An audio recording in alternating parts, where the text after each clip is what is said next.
Mr. Semenya, good morning to you all. Good morning, Chairperson, and to the commissioners as well. Chair, there is something of a little technical glitch which should be of no consequence if you permit us to proceed. The voice is good, we are good there. The image, though, is too narrow, but would still be able to have a visual image of Mr. Kele. Yes. With that qualification, we are ready to proceed. Thank you. Ms. Seme, you are ready?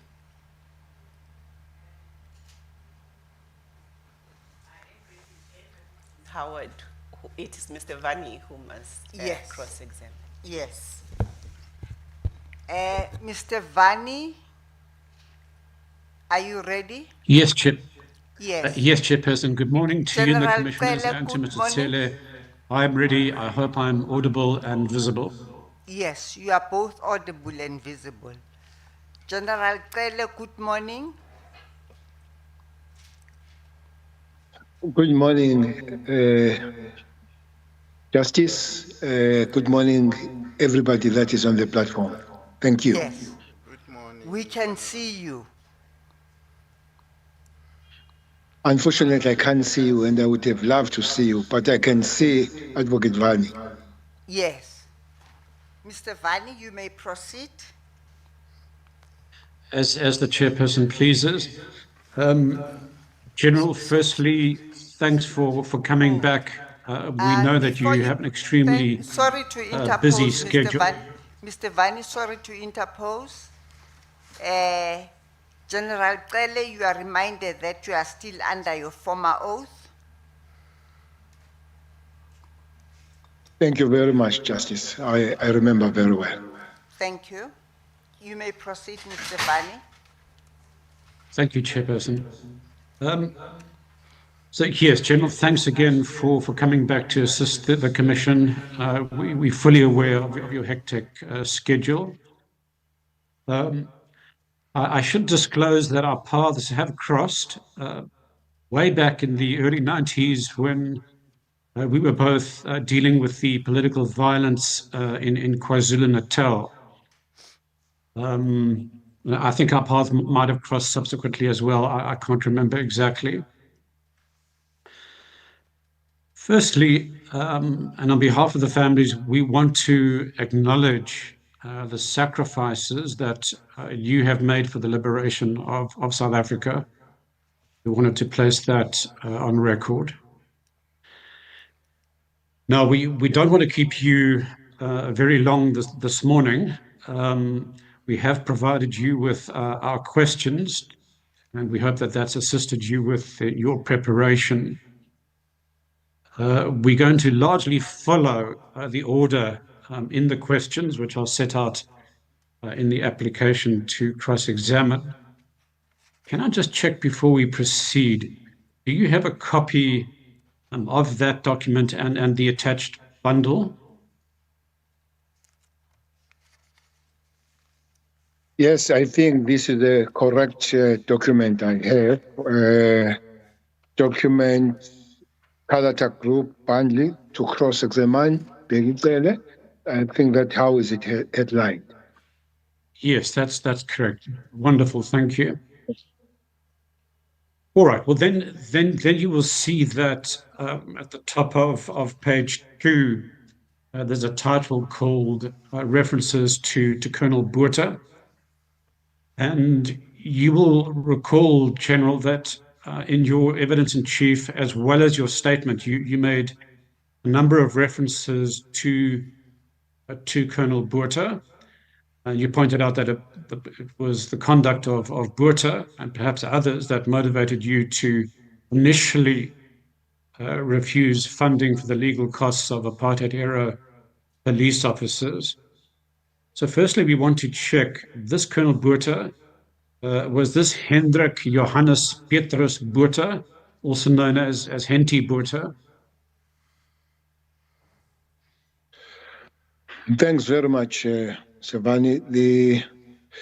maybe acknowledging my presence here. Today is a National Executive Committee meeting finalizing the election list of which I'm part of it. But I have apologized to the NEC to be here. As you said that you are busy, and I'm very much busy. I head on the block, but the both are surname, I will not forget that one. Okay, thank you.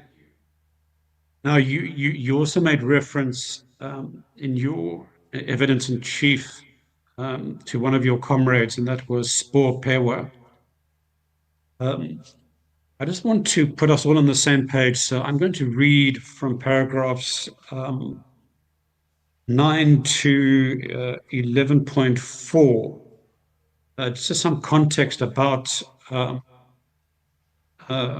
Comrade Pewa, as well as Kubeka, and then we're going to tie them up with Botha, this Colonel Botha. We believe it's the same Henty Botha.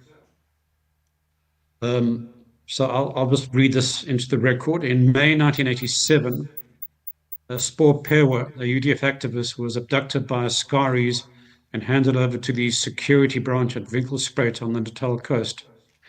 He was never seen again, and his body has not been recovered. At least 3 of the perpetrators, including the notorious Andy Taylor, died before they could face justice. On 24 October 2022, the NPA and DPCI announced in a joint statement the opening of 4 inquests into apartheid-era crimes involving murders and disappearances of ANC activists and MK operatives committed in KZN, including Ntombi Kubeka and Pewa. Kubeka was abducted, tortured, and murdered near Winkelspruit by the security branch, also in May 1987. Paragraph 11. In November 2023, the DPP of KZN decided to pursue a prosecution of 4 persons, Hendrik Johannes Petrus Botha, the Henty Botha we've referred to, Johannes Dupree and Martinus David Ras Jr., and Jacob Albert Kutzer for the murders of Pewa and Kubeka. 11.1. On 12 November 2024, Lawrence Gerald Wasserman was also charged with murder, and all 5 accused appeared before the Umlazi Magistrates Court, and the matter was remanded. 4 days later, it was reported that Wasserman died while traveling on a plane between Durban and Johannesburg on 16 November 2024. On 16 February 2026, one of the accused, that's Russ, launched proceedings in the High Court to review the decision of SAPS, refusing his application for assistance with the payment of legal costs in the criminal matter and declaring that he is legally entitled to the appointment of an attorney and a counsel of his choice to represent him. A copy of the notice of motion is annexed, marked A. And Res has apparently been joined by Botha in that application.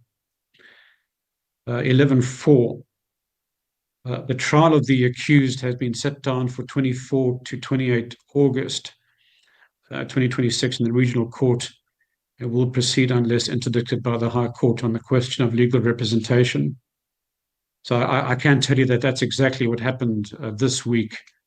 It's been postponed to December 2026 because of that application to the High Court on the question of legal representation.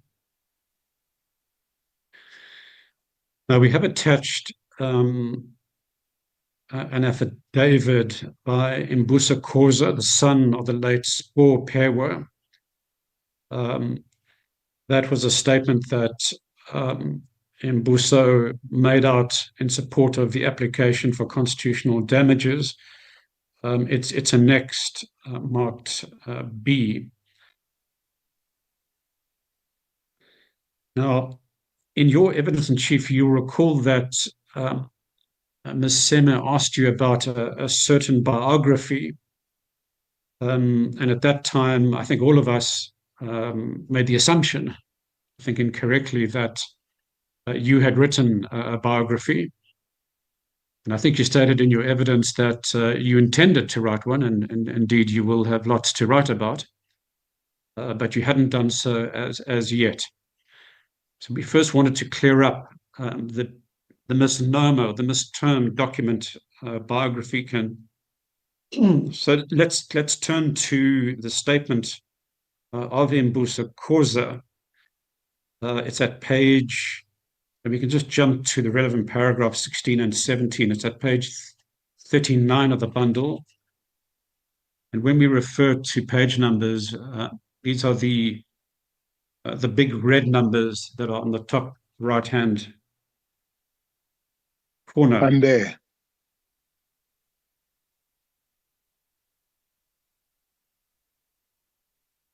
I'm there at page 39. Thank you. You were quicker than me. So at paragraph 16 and 17, just to deal with this biography, he says, in 2002, my aunt Zalma Pewa submitted an application on my behalf to the Department of Finance that I could benefit from my father's special pension. My aunt had to submit supporting documents, which included my father's certificate of service and a biography that was authored by my father's close ally, Bekit Sele. So let's then turn to that biography. It's at page 56. And perhaps it shouldn't be referred to as a biography, although it is titled that in handwriting at the top.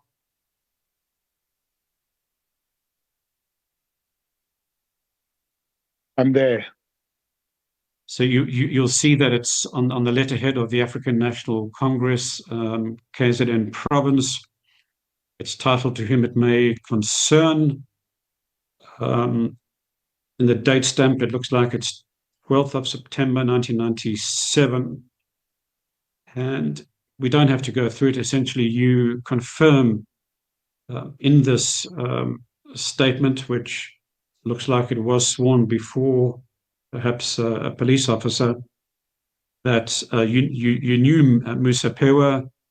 He was involved with you in political activities. He was in the thick of things, as you say in that first paragraph. And you point out that he has disappeared. You do suggest that he opted for exile. Although you accept that before he could go into exile, he was abducted and subsequently murdered by the security branch. Are you asking? Yes, I'm asking. Well, I think, as I said in my, I concur and confirm the document. The document was part of the finding the facts, because the people that would claim to have been part of the struggle, sometimes underground, so they would get some people to confirm. So for me, it could not be difficult at all to confirm, knowing very well Spore Pewa, of which I stand by it, that I know him. But as I say, that I'm not very sure. I was not sure that he was abducted. What I knew and what I was told is that he had gone to exile, and he was missing between leaving the country and arriving in the camps. I had some inquest about him, because is one person that was always in my mind as I come back for operation, that would be part of the structures, knowing him well, that I would love to work with him. So when I inquire his whereabouts, this is information that I received, that he had left the country for exile. So now I know, with the new information, that he was abducted. What I don't know, whether on the way or from home, and what was the situation, but my understanding was from me trying to find out to work with him again as I came back for the underground operations. Thanks for that clarification. And if we can return to the application to cross, And incidentally, I'm also going to be referring from time to time to your statement before this commission.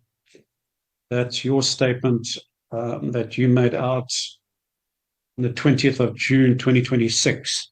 You have a copy of that as well? Yes, I do, starting from page 13. Yeah, I do. Okay, good. So we'll definitely come to your statements a bit later. Perhaps I can just then refer to an annex that was attached to Mbuso Khoza's statement, and we make reference to it in paragraph 12. And perhaps let's just go to it. I think looking at the source document is probably the best. Paragraph 12 of... No, let's so that's it's referred to in paragraph 12 of the application to cross examine. But let's turn to page 34 of the bundle. That's red number 34. So that's the beginning of the statement of Mbuso. And then he attaches an email as MHK1, and that's at page 47.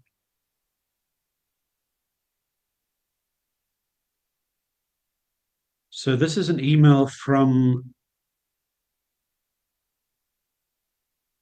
I believe, the uncle of Mbuso, a man by the name of Vusi Gama.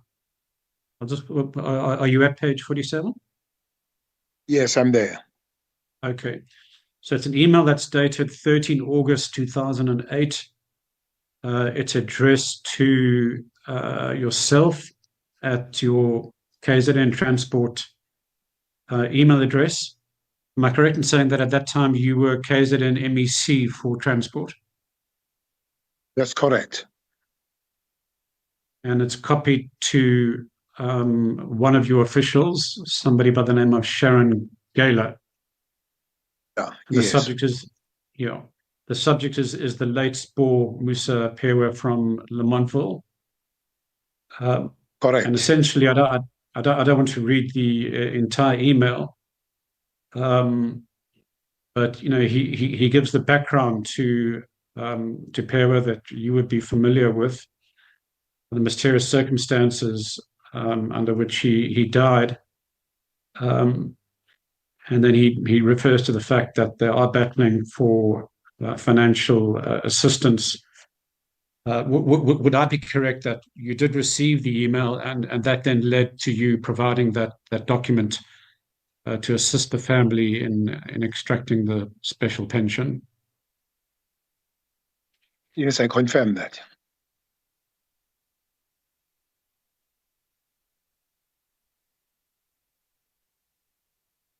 Then if we can just go back to Mbuso's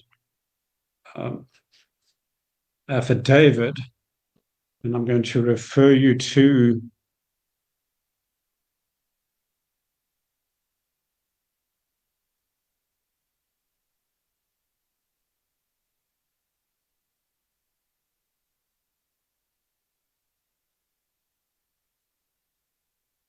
perhaps let's start at paragraph 20. That's on page 40. Page 40. Yeah. Okay. And perhaps paragraph 20 sums up the issue raised by Mbuso. He says, given the fact that my father was closely involved with comrades who climbed the ranks with the ANC like Beki Tsele, Vusi Ngubo, Zimba Gumedi, we remained hopeful that when the ANC government came to power, time and resources would be allocated to find out what happened to my father. This turned out not to be the case. So there's the, I suppose, allegation that this matter was raised with you and others, and was not taken up. Can I just ask you to respond to that? Well, I would not fully agree with the paragraph. As you have said, Mr. Vani, that the request was made for me to confirm knowing SPO. That time I was a provincial leader in both the ANC and the government. And I did what I could to confirm that I know SPO. But the leadership that time would have been at the national level dealing with these matters. These matters, I don't think they were dealt provincially. They would be in the national level in all departments relevant to deal, including the Office of the President, Treasury, Police, Justice, and all that. So that one could have done more than that. I don't fully agree, but it would have been folly for me to say I don't know SPO when I know him. And I think in that particular time, that's a confirmation that was needed, and that confirmation was given. Thank you. So if we return to the application to cross-examine, we also make reference to the statement of Thuli Kubeka, the daughter of the late MK operative and Pombi Kubeka. She's also an applicant in the claim for constitutional damages, and her statement is attached as well. There's no need for us to go to it. But can I just check, you are familiar with Ntombi Kubeka and the role she played in the underground?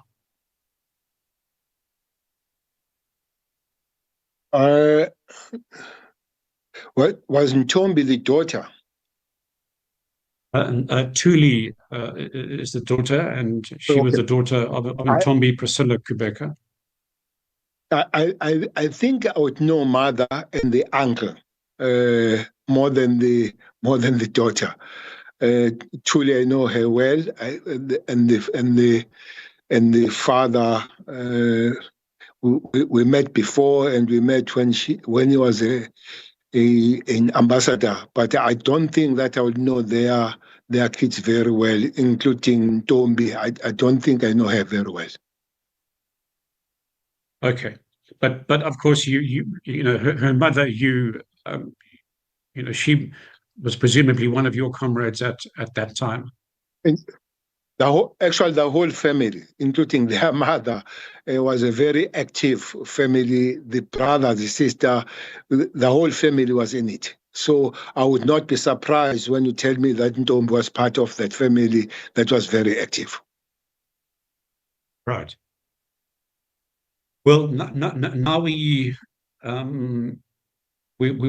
on the same page, and essentially, Mbusa Khoza and Thuli Kubeka, in their statements, they indicate the various steps that they have taken over the years, in particular since the advent of democracy. To get justice for their parents, and as we see, that matter is only being attended to now. It was only the case was only really reopened literally a few years ago, and then the indictments were only issued towards the end of 2023. So we're looking at a delay in taking action of some decades. And sadly, as we pointed out, people like Vataman have died. 3 of the other suspects died some years back. Needless to say that the families are aggrieved that it took so long. Would you agree that kind of delay is unacceptable?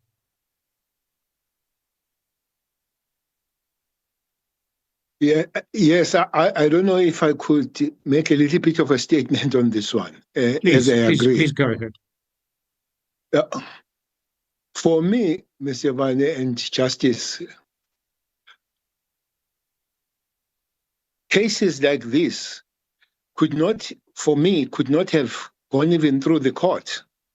There were very obvious cases, really, that the dispensation should have sorted with ease. There are those categories. This is a category we talk about.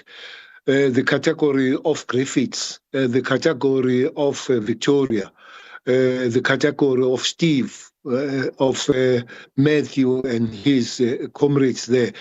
So those are the people that just needed the confirmation because nobody didn't know about them. Maybe there'll be a second category where we need to confirm and all that. And as I sit here and I look back, they did not even need to go through these processes we are going to. They should have been obvious, those cases. To answer direct your question, I fully agree that even delaying them this far, they should not have been, and indeed, something better should have been done to respond quickly to those families and those generations that they come from them. Noted, thank you. And I think that statement is important for the families, not just of Pewa and Quebecer, but the others as well. So let me then turn to paragraph 16 on page 4 of the application to cross. And we point out that part of the terms of reference of this commission is to look at whether there should be any payment of constitutional damages to any person. So we want to ask you, in relation to the families of Pewa and Quebecer, who have waited for... Where are we on the document? Apologies. That's we're back at the application to cross-examine, page 4, at the top, paragraph 16. Okay. So I was just pointing out that it's... Yes, thank you. That it's part of the terms of reference of this commission to advise the president as to whether any constitutional damages should be paid to any person. So invoking the terms of reference, and now that we've considered the story of the families of Pewa and Quebecer who've been waiting, decades for truth and justice. In your view, should this commission be suggesting to the president that they be awarded constitutional damages for the decades-long delay in pursuing their cases? Well, I'm sure the short statement I've made before, I see this says that it should not have been even debated. It should have been just confirmed, the list of those people.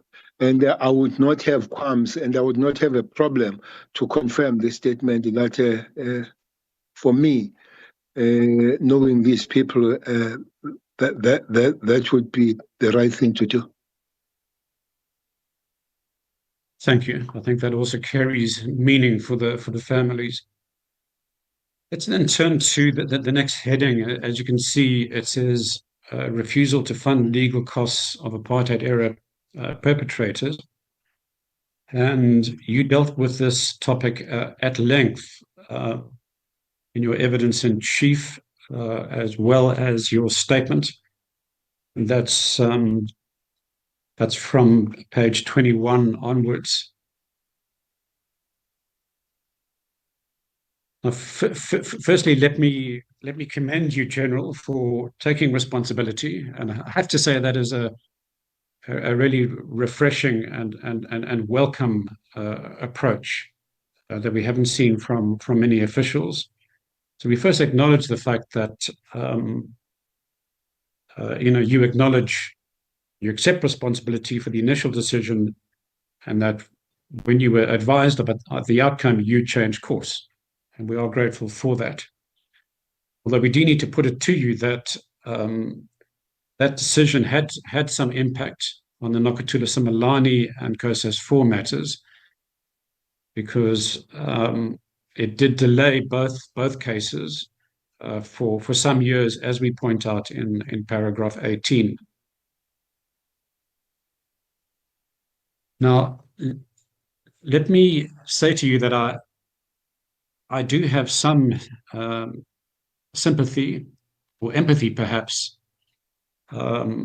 You've pointed out that this is a very sore point for you, that people like Botha, who tortured and committed crimes against yourself and others, that they should now be sponsored by a democratic state in their legal defense.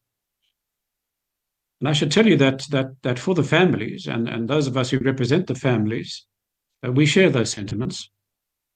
It sticks in the throat that such individuals should be supported. But I just want to put to you the rationale, the legal ramifications behind providing such support. People like Henty Botha, Eugene de Kock, and others, they acted in terms of the apartheid state's sanctioned policy of carrying out targeted hits and murders and abductions and the like. They acted under instructions. They weren't carrying out private frolics. So it's on that basis that a court has held that they're entitled to state-funded legal representation. I agree that representation shouldn't be unlimited. It has to be reasonable, not limitless. Do you accept that that's the essential rationale?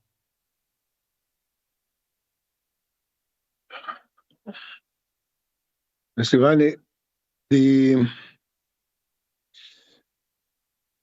it took me on my statement, of which I agree with you, that they were sanctioned, they were ordered.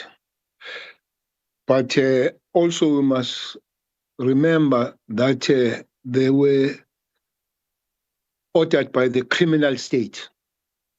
And it's not me saying so. It's the United Nations that declared apartheid as criminality against humanity. You and me, we know that one very well. That those were criminals ordered by criminal state to commit untold crimes against the people that now they must pay them and thank them for committing that crime against them. But also, as within the law, as you put it, that it will be within the law, that will be accepted, but not without the moral understanding that it flows from the wrong moral understanding, because it's not just them forced to do wrong thing under the correct system. Unless we say we don't agree with the United Nations that apartheid was a crime against humanity, so they were instructed by good, clean hands to do that, I would accept that. But indeed, I've made the statement to say, for me, it should not be even have been a debate that we're doing now if those comrades, if those people who suffered under that, it does not even need the eye of the needle to go through it. It was just supposed to be put there. Unfortunately, we are debating how to take care of the perpetrators of the crime against humanity, and forgetting that there are people that need our assistance more than them. The case in hand now is Steve Biko case. Nobody's taking that very serious as we do take serious what we're debating at the present moment. And indeed, delaying that on the moral question, I would not have a problem. But it's a law that comes with it. And as a South African, I need to still respect the law. Thank you, General. Look, I must say I'm in complete agreement with you. And yes, thanks for pointing out what's going on in the Steve Biko matter. You know, it's just unacceptable that you know the families don't have the same kind of support that the perpetrators do. And indeed, it's grating. You know, you're correct to ask the question: why should perpetrators get support and we don't? For example, at this commission, we don't have any support from the state. We're dependent on you know, pro bono services, and indeed, in all the cases going back many years, we've had to look to you know, charitable foundations and pro bono lawyers who've spent hundreds of days working on these kinds of cases without any support at all on a pro bono basis. And you're also correct in pointing out that the United Nations has declared apartheid as a crime against humanity. Actually, not just the United Nations; it's a crime under the Rome Statute. And I also represent the COSAS 4, and I'm pleased to tell you that we managed to persuade eventually the NPA back in 2022 to include apartheid as a crime against humanity in the indictment in that case.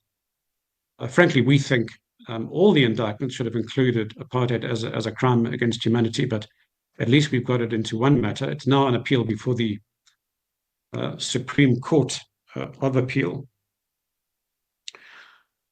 All right, I think, unless you have a comment on that, I think we can move on from this topic. I do. But this should not be looked as me undermining the work of the legal teams that are doing this free or pro bono. For me, it should not have even reached that level. It should have, if those lawyers were involved, would have been saying, go and work with the affidavits of people that know these people. As I've said, that it should not have gone through the eye of the needle, this matter. It should have been just done and straight away corrected. And maybe if we're dealing with those that were in the borderline, we're not sure if they were there, because quite many of them that they've taken the chances that they were there. Even those that they were selling out, that we know they've come back, some of them, to say we were there, but we know what they did. For me, I would thank the work that the fraternity, the legal fraternity, are doing, but it should have been done not to put the argument on the table, but to facilitate that these things, they go quicker than they have up to this point. Yes, and I think that has been one of the driving purposes behind this work. Let's then turn to your time as National Commissioner. And you deal with this in your statement from page 26, paragraph 40 onwards, and we deal with it in the application from paragraph 19. So I first just want to make a correction to the heading that you have in your statement on page 26. It's 2008 to 20.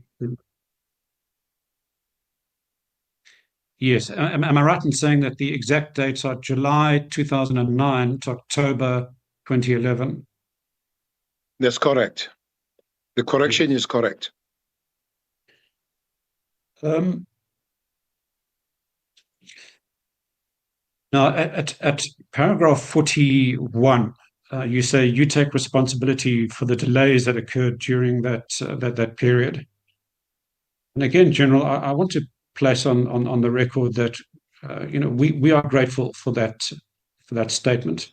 And as you can see in paragraph 20 of the application, the family say it's accepted as an act of principled leadership and moral accountability. So thank you for that. And as mentioned, this is refreshing because we haven't heard officials coming forward to take responsibility as yet. So let's then turn to the context. And we bear in mind that much of this context takes place before you assumed office. So when I point out the context, we're not holding you accountable for that context. So I'm going to read a couple of paragraphs which we've pasted into the application from paragraph 22 onwards. And essentially what we're trying to show here is a picture of the fact that these TRC cases are not being attended to. In particular, that they're not being investigated. So firstly, we point to an email that Advocate Chris McAdam, who was with, he was with the NPA, and in particular, he was with the Priority Crimes Litigation Unit, the PCLU, which was handling the TRC cases. So in May of 2009, he sent an email to one of the deputy NDPPs, Advocate Willie Hofmeyer. And at that time, there was an expectation that he was about to be appointed the head of the DPCI, which, as we know, did not happen. And essentially, he says he met with Commissioner Lala concerning the appointment of SAPS investigators to investigate the TRC cases. The victims have asked the NPA to look at prosecutions. Where are you reading, Mr. Van? So it's on the application, so that first document, page 4, in paragraph 22. Page 4. Okay, I'm there. Thanks. So I'll just start from the quote again. So McAdam writes, I met this morning with Commissioner Lala concerning the appointment of SAPS investigators to investigate the TRC cases where victims have asked the NPA to look at prosecutions. We have been taking quite a beating due to the fact that nothing has been done on these matters for a number of years. And in fact, in certain cases, the victims are threatening us with mandamus applications. A mandamus application is an application to court to compel somebody or some institution to do something. Then let's turn to paragraph 23 on page 5. We note that Hofmeyer was not appointed to head up the DPCI. So then McAdam approaches the SAPS again. And now he writes an email, which is also attached at page 65. We don't have to go to it. We'll just look at the extract. So in July of 2009, he pens an email to Superintendent Kola Bezuidenhout at SAPS HQ, seeking a meeting with the commissioner to discuss the TRC cases. Now, of course, you've only just arrived on the office, on the 1st of July. You might not even have been there. But nonetheless... No, I came at the end of July. End of July. Okay, so yes, you wouldn't have been there. Yeah. So McAdam writes, we are under intense pressure and have been called upon to report on progress to the Minister and the Justice Portfolio Committee. The one matter which requires investigation prescribes on 12 September 2009, and this case must be fully investigated and the family afforded an opportunity to exercise their right to a private prosecution before the crime prescribes. Now, as far as we know, that crime does end up prescribing. But let me pause here. Do you accept that in relation to the period before you came into office, and we know that, of course, you had no personal knowledge of this, am I right in saying you have no grounds to dispute what Advocate McAdam is saying to Superintendent Bezuidenhout and others? Not at all. Not at all. I was not there, and I have no reason not to believe that happened. So then, paragraph 24, I think we can skip over it. McAdam was told to meet with Commissioner Anwar Dramat. He was the newly appointed head of DPCI.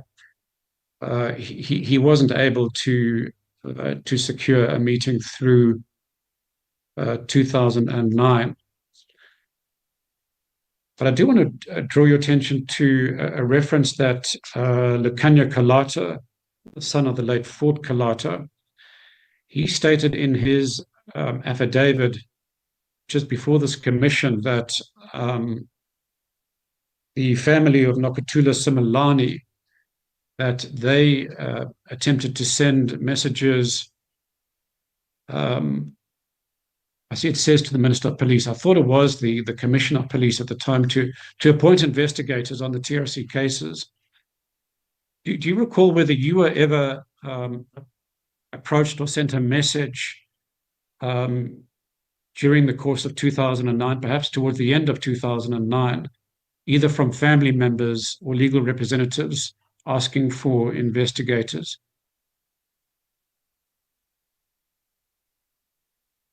No, I would not remember that in 2009, Mr. Vani.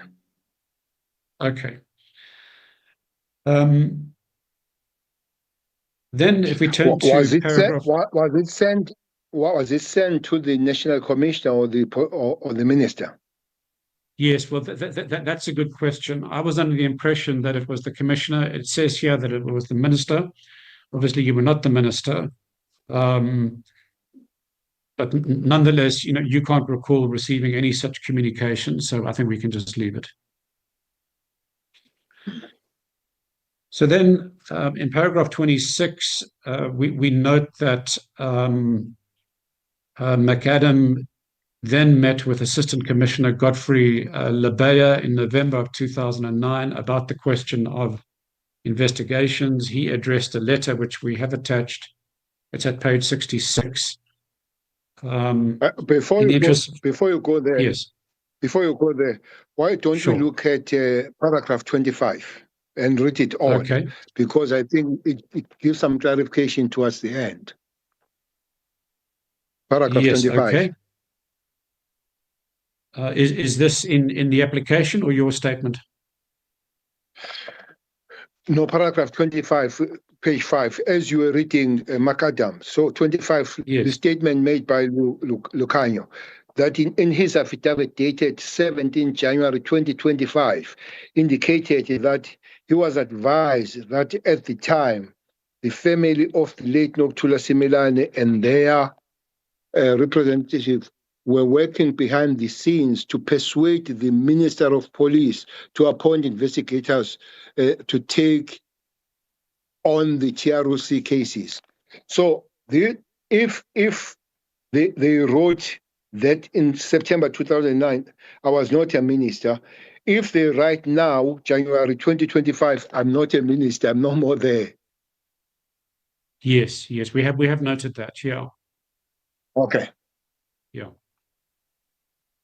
All right. Unless there's anything further on that, let's move on. No, I'm fine. Okay. So McAdam, as we point out in paragraph 26, he then meets with Commissioner Lebeya, Assistant Commissioner Lebeya, at the end of November 2009 to talk about investigations on these cases. He then addresses a letter to Labea in January 2010. We've annexed that letter.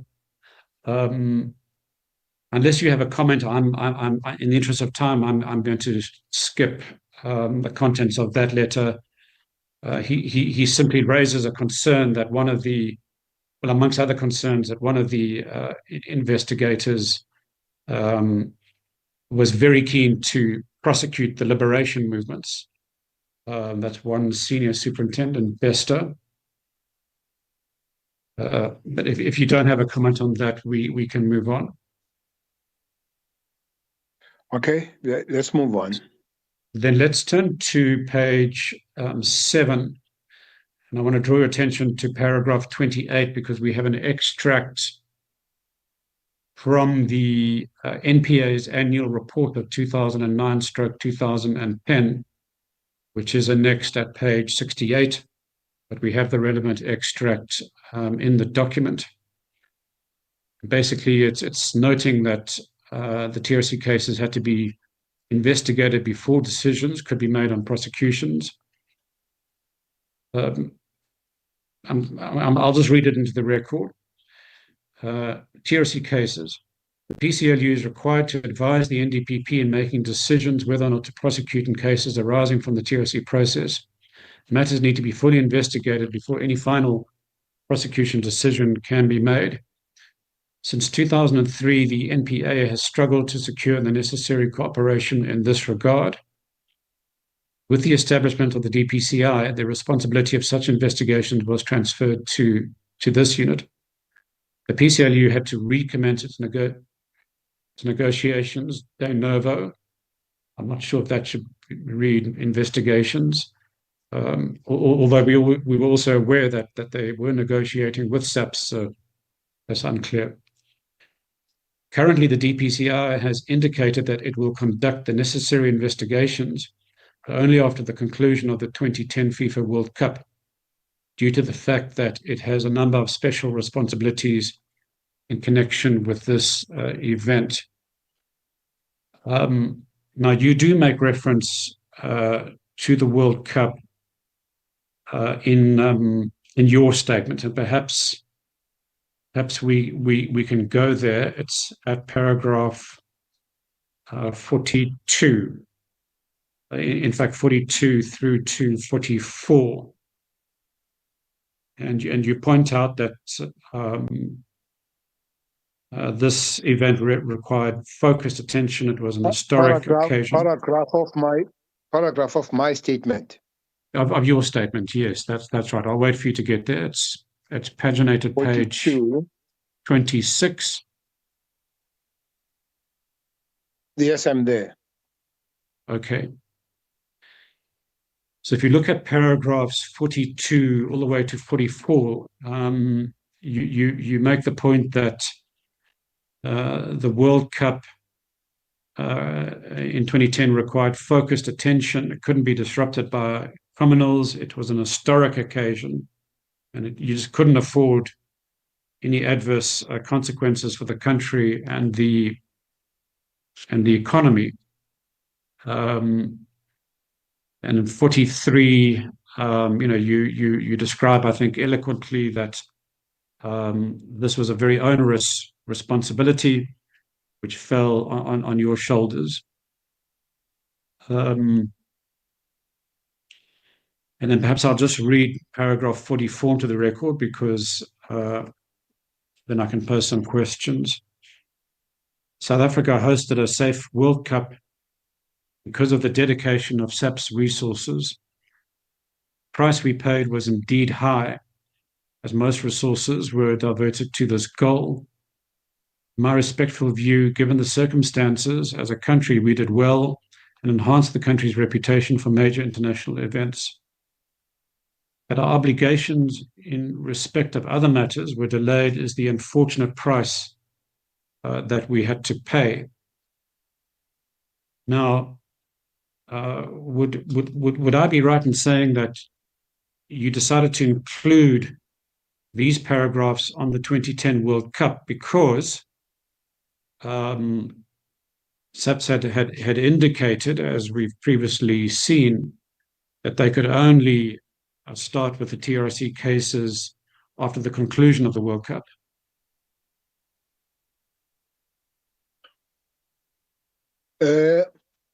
Savannah, can I raise a coincidental point here that when I made this observation of 2010 World Cup, I did not know about this statement.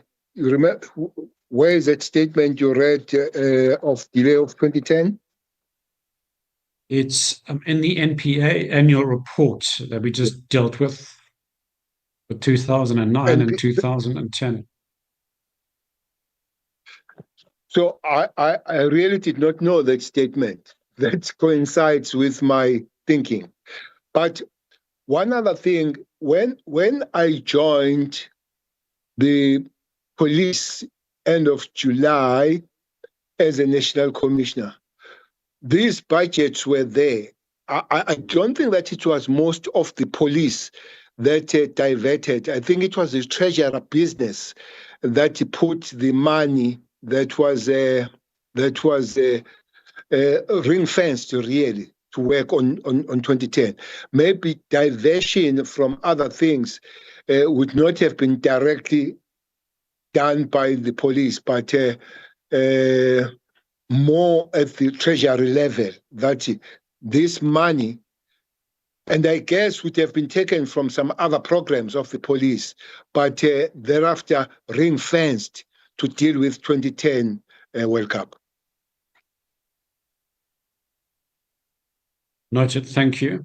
Can I ask then why you decided to include these paragraphs on the 2010 World Cup in your affidavit dealing with the TRC cases?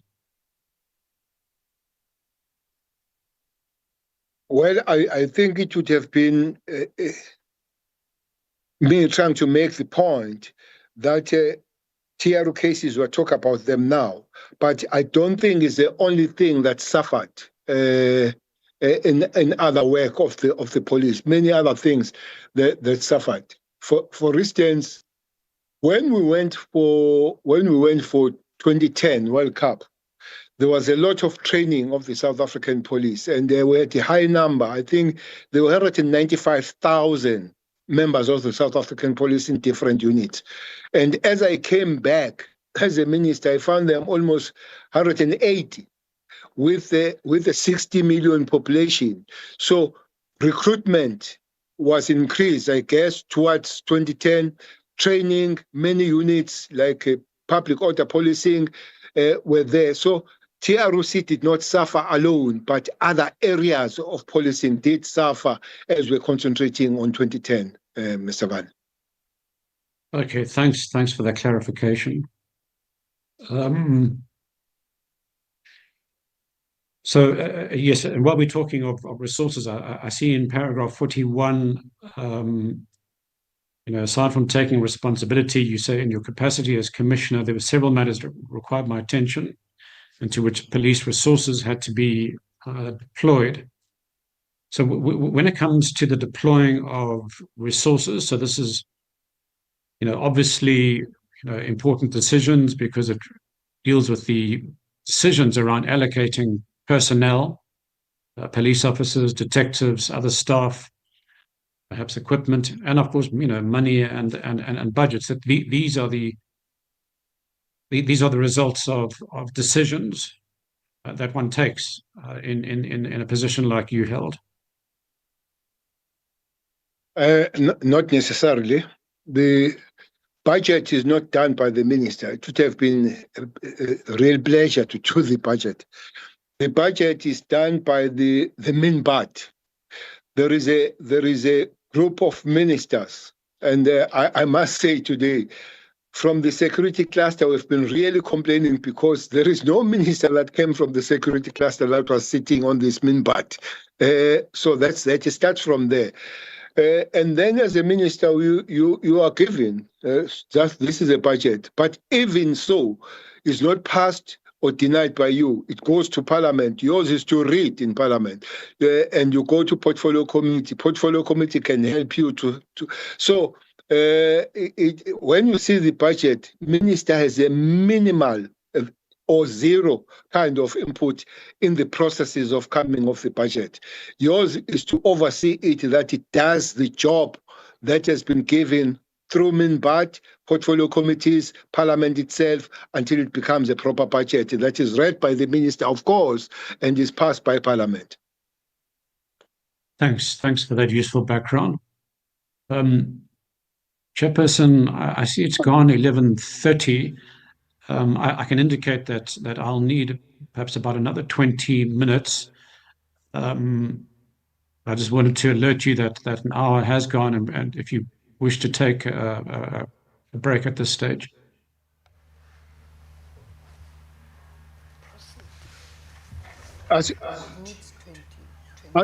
Okay. Asking me or chair? Okay. I'm asking the chairperson. Yes. Okay. Mr. Vani, since you need 20 minutes, I suggest that we proceed. I'm grateful, chairperson. General, thanks for that background on the resources when it comes to budgets and money. But would I be right in saying that in terms of allocating your own personnel, your own officers, that's when we talk about those resources, that's a decision that the police makes? Well,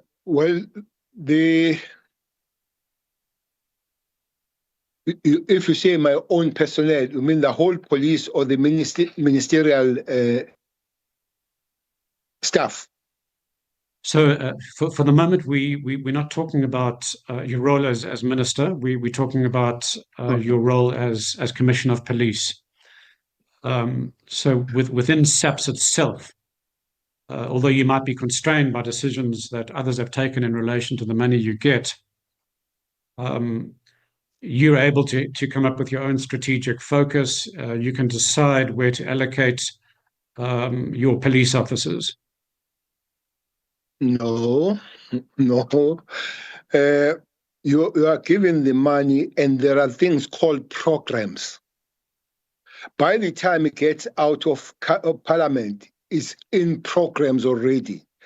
The biggest program is administration, where salaries and everything goes. Last time I checked, we were close to 80% of that amount of money. And then there are operations, and then there are investigations. So by the time it becomes a budget, it's already fixed and ring-fenced. We are not going to be taking money from operations to investigation or vice versa. It's already there. Unfortunately, all departments, I guess, the biggest will be personnel, administration and personnel, where money goes.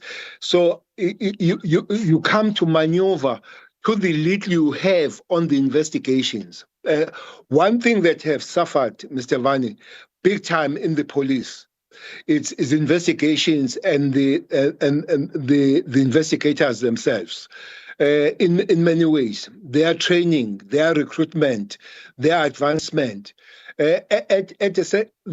no promotion, nothing. And you find that the bleeding of the South African police comes from there, because the other entities, even the private, you will be surprised when I tell you how much police are bleeding towards the private industry. You know, just divert a little bit. There are two units in the police. One is called the Special Task Force. Other is called the National Intervention Unit. You know, I was so surprised and taken. I had to do something when I realized that the taxi industry has taken 56 of the special task force from the South African police. To train one special task force to be all round is 1.1 million. So 56 of them are taken there. So there are those issues where we try to patch here and then all that. So, but you maneuver within what is already budgeted. You don't have much as a minister to move in the whole budget. Right. Thanks. And that is very sobering to hear. But if we could move away from budgets and money down to the operational level, and since you raised investigations, um, would I be correct in saying that at the operational investigative level, it's police management that takes decisions on which cases to focus on, which cases to prioritize? Indeed, that's true. Yes.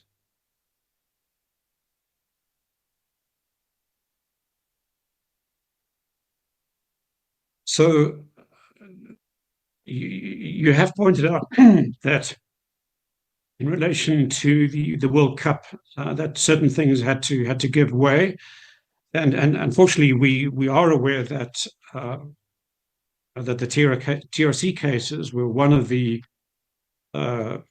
groups of matters that had to give way. But would you accept that the TRC cases were not recent? They didn't crop up around the time of the World Cup.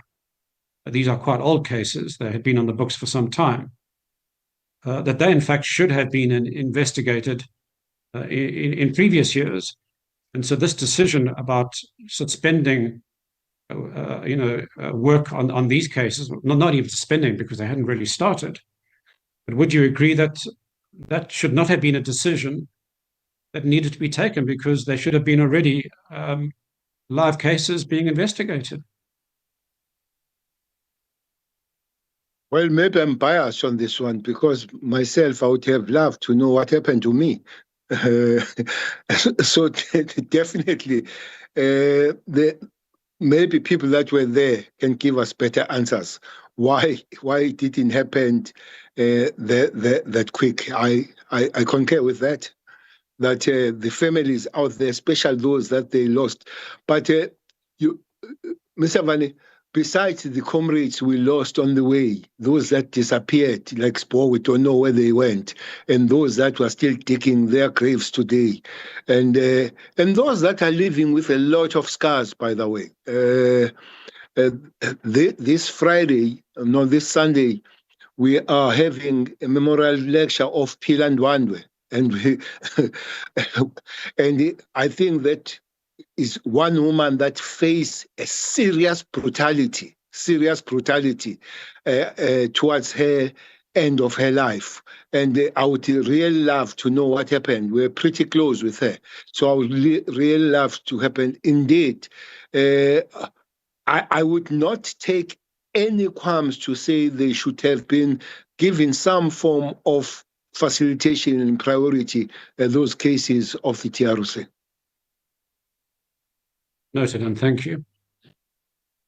So, as mentioned previously, there is evidence before this commission that, by and large, the TRC cases were not investigated between 2003 and 2010.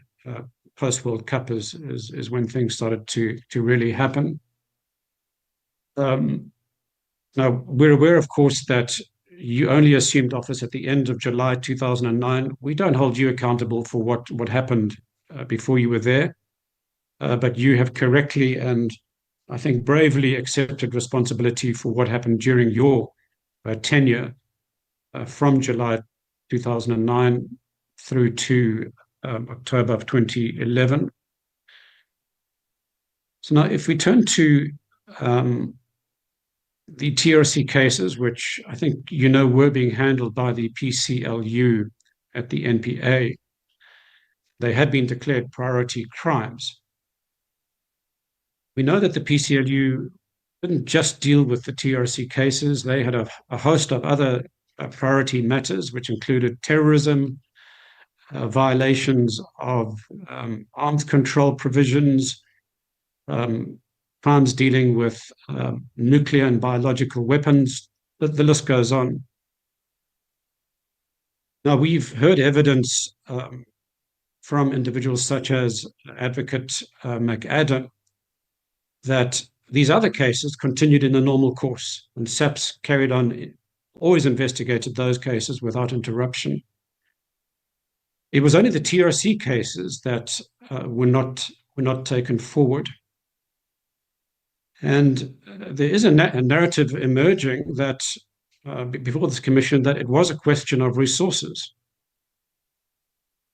Now, would you agree with me that when it comes to decisions around which cases to investigate and which not, and where to apply resources and which not, that requires decisions to be taken? Well, if I can make a short statement on the taking responsibility, that is within the context that I've explained, 2009 to 2010, 2011. So I'm sure the context there has been explained. The police would give the responsibility of investigation from the level of operations, and that level would be at the level of the National Commissioner, not of the Minister going down. Minister could be reported to, especially if you are seeking the report to go to the portfolio committee, because the minister reports there. You might delegate, but it's the minister that reports to the portfolio committee when everybody answers and all that. So I would agree with you that those that determined the kind of investigation maybe would have more responsibility of telling why not this.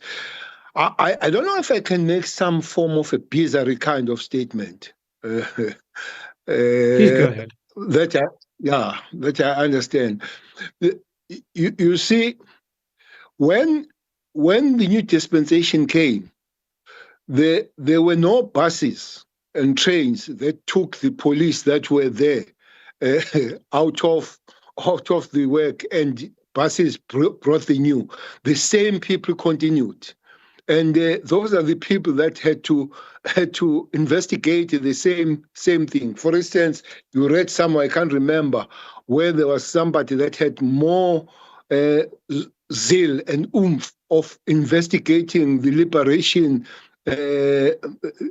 cadres and all that rather than investigating this. So from me, I would guess that maybe that did on the individuals that would have done the job, that to say, why should I investigate myself? Because as I'm saying to you, there were no buses that took everybody out of the offices and new buses brought so those people continued. So for me, that could have been that you go and check yourself what you have done and check and tell me what you have done.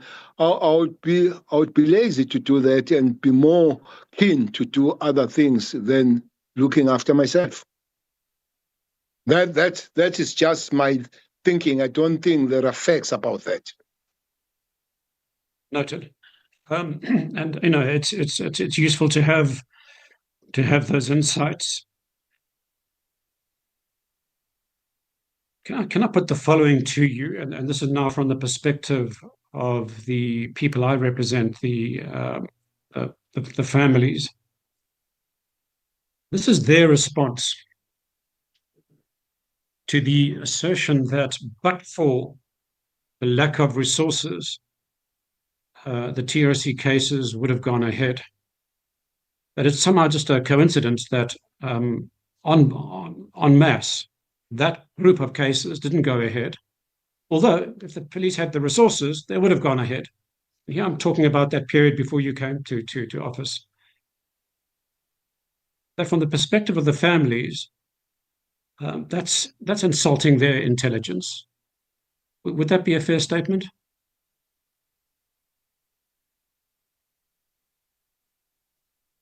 Unless I amend the statement, Mr. Vani, it could not have been just the police. Police don't make their budget.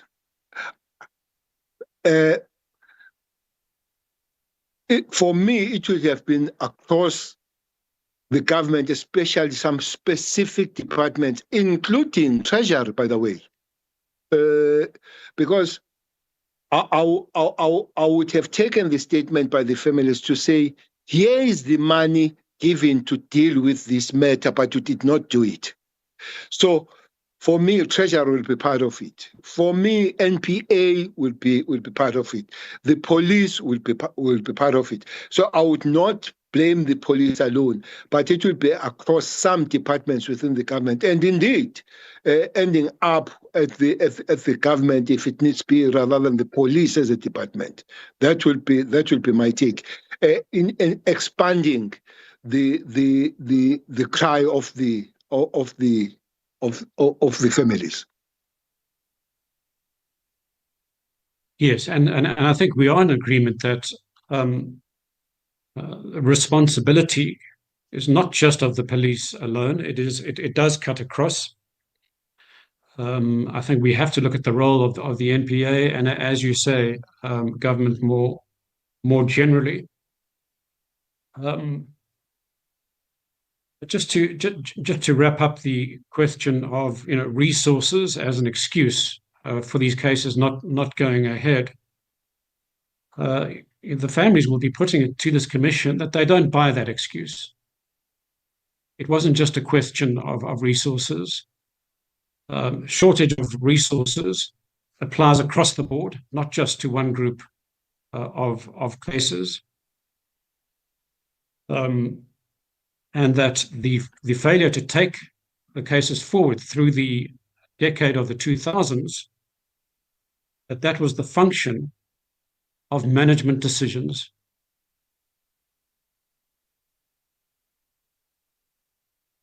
Well, you mean the family is saying they are not buying the story from the police or across the departments and the government responsible for the whole thing?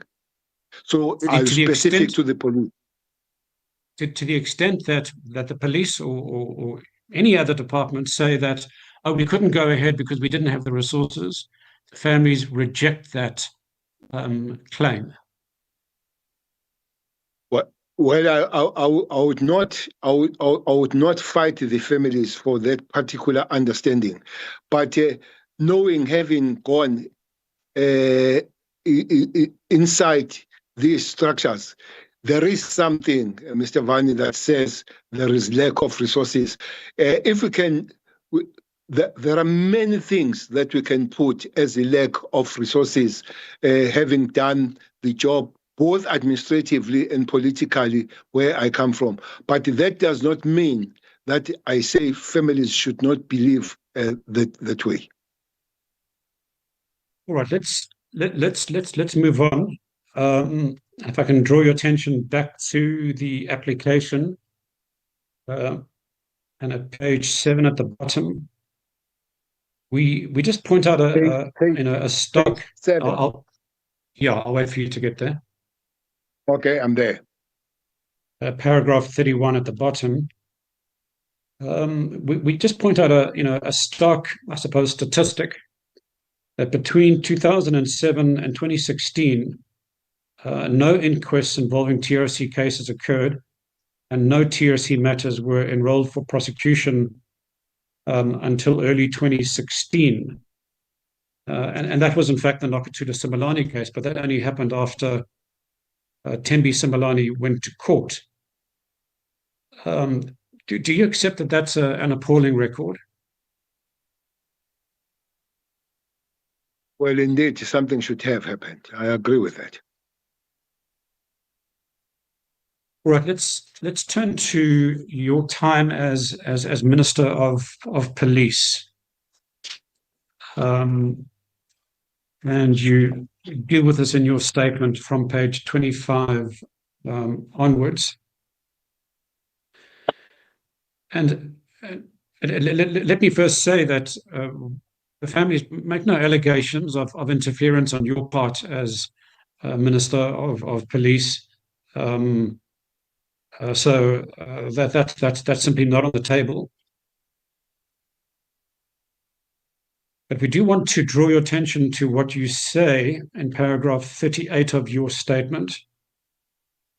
You say, as a minister during my time, I never stopped, interfered with any investigation of TRC cases. We don't dispute that.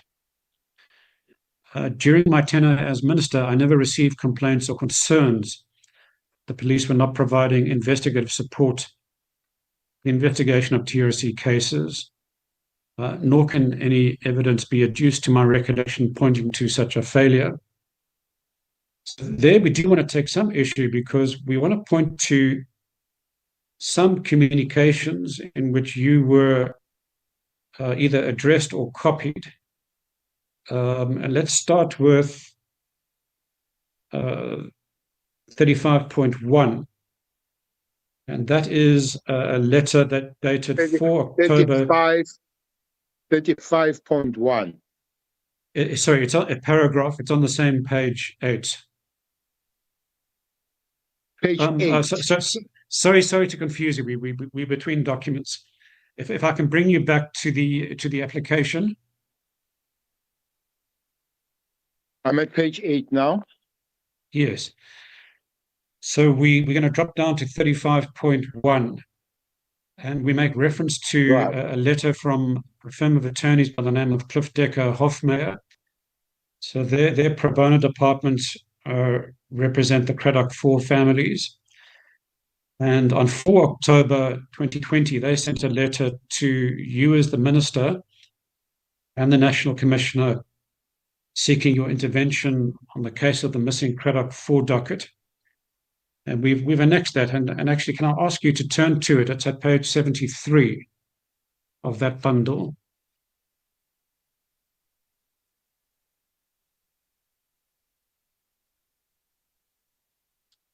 And there?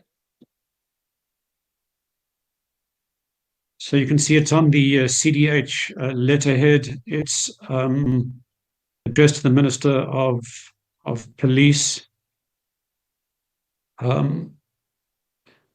and as well as the National Commissioner of Police. And the heading is refusal by SAPS to open a criminal case into the missing Craddock 4 docket. So the quick background is that the docket apparently went missing around 2013, and then it had to be reconstructed in 2019. So when the families heard about that, they were incensed, and Mr. Lukanya Kalata attempted to open up a case. He went to the police station in Cape Town. They turned him away. His attorneys tried to open a case at a police station in Pretoria, and they were also turned away. And that then prompted this letter to yourself. And perhaps if I can just read into the record, paragraph 16 of that letter on page 75. It reads as follows: the prosecution of those responsible for the brutal murders of the Craddock 4 is a matter of national importance. The removal, disposal, destruction, or concealment of the original docket amounts to a serious offence. It has considerably inhibited and delayed the murder investigations. We accordingly seek the intervention of your good officers to ensure that a criminal investigation ensues without further delay. Now, on the one hand, I'm pleased to say that not long after this letter, a case was actually opened, and we are assuming that it was because it had come to your attention. But would you agree with me that this is an example of a concern around the TRC cases being brought to your attention?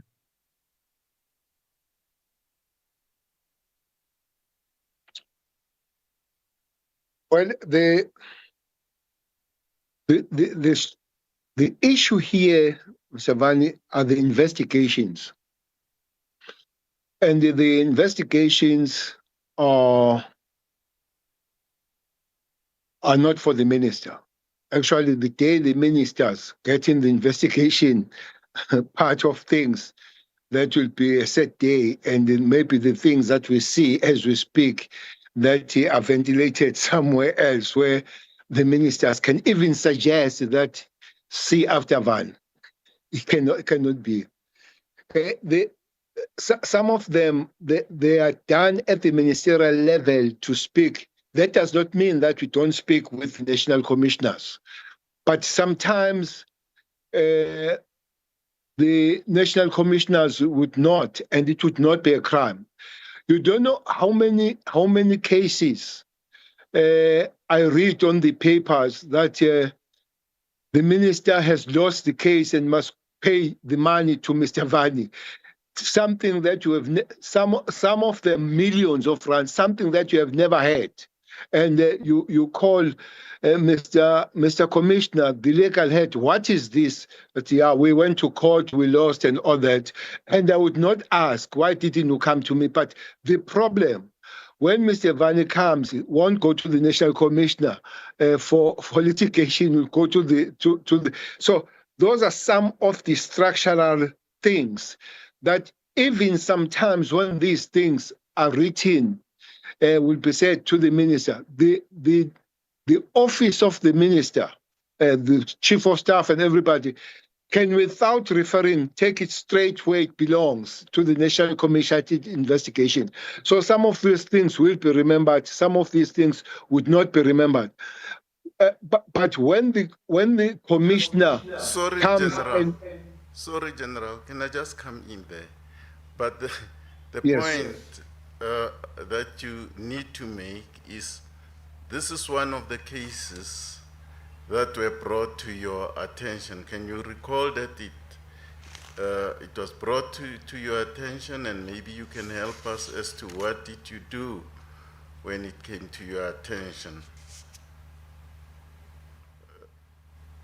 Well, I can't remember specifically, but I remember that I did discuss matters later with the head of Hawks. I think I did have meetings. Maybe it could have been part of it, but the discussion did take place between the minister and the head of Hawks, which happened to be General Libya. Yes, thank you, Mr. Vani. Thank you, Commissioner. I am grateful. So let's then move on to the next matter, which actually is also in relation to the Craddock 4 matter, and that's at 35.2 at the bottom of page 8. And there we point to the launching of a legal application by the families of the Craddock 4 in July 2021 to compel the police and the NPA to finalize their investigations and take a decision in the case. And there you, as Minister of Police, were cited as the fourth respondent. We've attached the notice of motion, but no need to go to it. I just raise it as an example of something that probably did come to your attention, because this was quite a well-publicized application to court to get the police and the NPA to finalize their work on the Craddock 4 case after many, many years and reach a decision.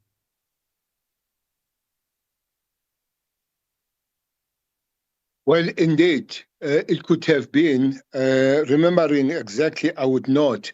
But as I've explained, that there are many cases that they will go on behalf of the minister without the minister having heard at all about it. But I'm not saying that happened on this particular time, that I did not hear about it. But indeed, it could have been, or it could have not been. But the minister, once it's cited, the legal people take sometimes with the knowledge, sometimes without the knowledge of the minister. Well, that is, I have to say, a little disturbing to hear that sometimes they act without the knowledge of the minister. I think I can believe that. So that actually happens from time to time. That's a statement I made, Mr. Vani, before this, that sometimes you read on the Sowetan that the minister is supposed to pay so many millions, and it's only then that you call somebody to say, what these millions, they'll take you through that there was a case that has gone through and all that. Having nobody has come to you before that case goes to the, I don't know, because of the interference and all that, but that has happened not once, many a times. Thank you. Then let's move to the last example. Between 2020, and this is at 35.3 at the top of page 9, between 2020 and 2023, the Foundation for Human Rights addressed correspondence to the NDPP, the DPCI, and Ministers of Justice and Police, seeking the establishment of a specialized dedicated unit to investigate and prosecute the TRC cases. And the reason why these proposals were made over those years was because, in their view, of the dire lack of delivery on the TRC cases after so many years with suspects and witnesses dying.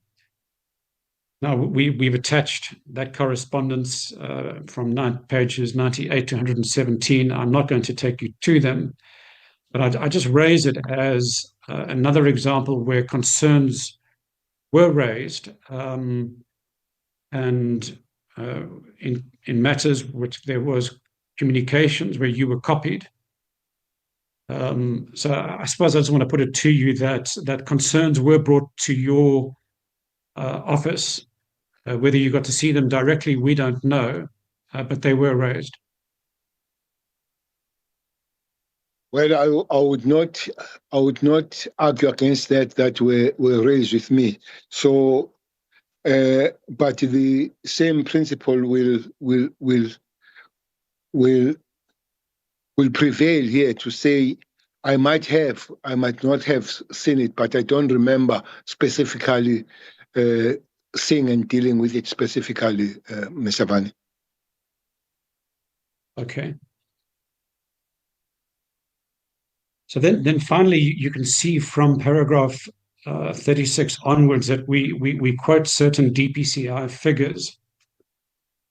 And we put them in the table, and we just make the point that of the TRC cases, 80% of all cases, 140 out of 176, were opened in 2 years. And I'm pleased to advise that they coincided with your time as minister, 2021 and 2022. But this was more than 20 years after the TRC had submitted its report. And then we point, to other stark figures that between 2003 and 2025, period of some 23 years, there were only 7 cases in which convictions were secured. And 5 of those were between 2003 and 2007 in matters that the NPA took forward, because in those cases there were already investigations completed. And then we have another one in 2023 and another one in 2025. Now, what we want to put to you is that we accept the courageous responsibility you've taken for things that happened during your term as commissioner. But we want to put it to you that these were not just unfortunate lapses. That from the perspective of the families, the TRC cases were singled out not for prioritization, but for neglect. And that ultimately explains why today we are in the situation we found ourselves in.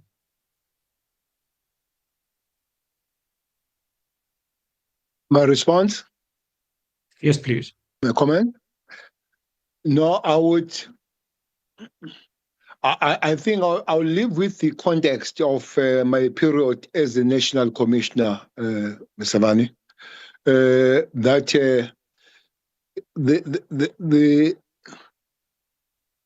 the neglect, if it is called a neglect, was spread beyond the TRC during that time. of 2010. That it would be 2009 to 2011. That I was there. I don't think they would be deliberate. They would be that kind of thing. So claiming no easy victories. The period where there's 21, 22, 23, up to 24. I remember that we did have discussion with the head of Hawks, that who has come to be head of Hawks after I've become the minister. Maybe, I want to repeat, claiming no easy victories on this one. And but maybe those discussions could have put these figures that you see here streaming and coming from such discussions. But I would not sit here and say I know exactly where anybody sat down and deliberately said we're not going to be dealing with these cases of TRC. But I would understand that there were problems on the broader kind of dealing with crime situation, especially when it comes to the investigations. Thanks. Thank you, General.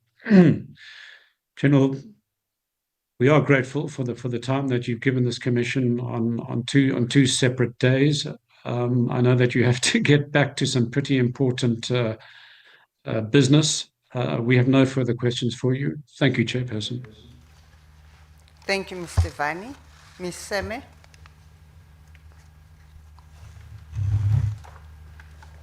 Chairperson, I just have one question or one aspect. You were asked to comment on your role in the Spore Pewa case. And in this respect, can I refer you to page 56 of the bundle? 56. Yes. I'm there. If you look at that document, we just need to clarify that that document was not in response to the email that was sent to you in 2008. Because the document is dated 12/09/97. So this process of verifying people happened in the 90s.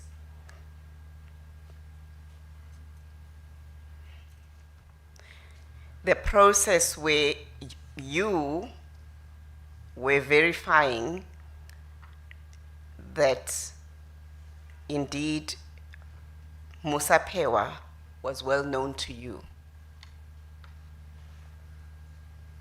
Yes, Chair, I was verifying that, hence to whom it may concern, and then I see the date, and I can assure you that this is not the only question that came to me about the people that I knew, but it was a verification of whoever wanted to know who Spore was vis-a-vis the underground and his contribution to the struggle in that particular time. And indeed, I knew him well. I did not have any other thing to say about him except what I wrote here. So, just to confirm, this note was not in response to the email you received from the family of Pewa in 2008. And couldn't have been, just on the date alone. Well, I don't know the date. I don't know the date when was written, but I think it would be after written by the family. But the verification had started much earlier of many other cadres that we had to. And I guess this, I don't know, I think this is 97, 12/09, 97 or 99? Yes, General. Yes, you've been given the answer, General. Ms. Seme gave you the answer. Do you accept her suggestion? Ms. Seme, put it again to the general, please. The email that was written to you by Gama, the member of the family of Musa Pew, was written to you in 2008. This document at page 56, you was commissioned in 1997. Just on that basis alone, the conclusion that Mr. Vani sought made that you received the email and therefore in 2008 and therefore you penned this confirmation to allow Musa Pewa to receive, Pewa's family to receive a pension cannot be true or sustainable on the facts. Yes or No, no, General? Yes. Thank you, Mr. Telet, and thank you, commissioners. That is the Thank only you. question I had. Chairperson, I wonder if I can just propose one question arising from that email. Yes, you may, Mr. Vani. Thank you, Chair. Firstly, General, I must apologize, and I thank my learned friend, Ms. Seme, for pointing that out. That actually is correct. It could not have been in response to that email. Would I be correct in saying that family members would have approached you in some other way in 1997 to secure that document? Well, indeed, it could have been family members. Maybe, I think there was a process of verification from the other structures. But as I say, that there are people that would claim, so family members on those structures, not without family members knowing. Yes, indeed, then I would have confirmed. And lastly, if one just looks at that email from Mr. Gama on 13 August 2008, in paragraphs, and this is on page 47, paragraphs 7 to 10, beyond the financial assistance he talks about, he also asks for whether the investigation could be reactivated.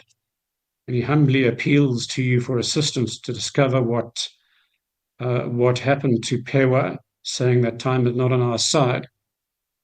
And according to Mr. Gama and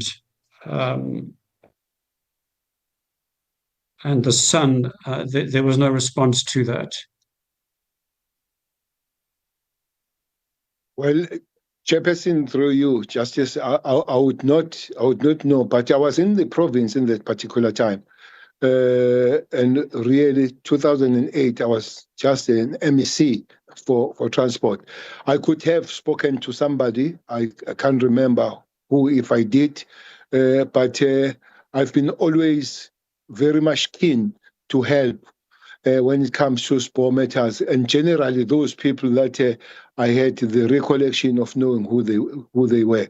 But I don't think that nothing completely didn't happen. There was completely no response. I don't believe so. Thank you, General. Thank you, Chairperson.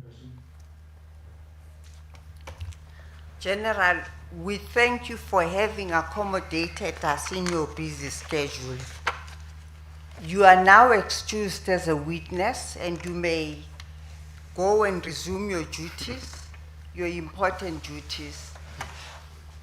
These proceedings are adjourned until tomorrow at 10 o'clock.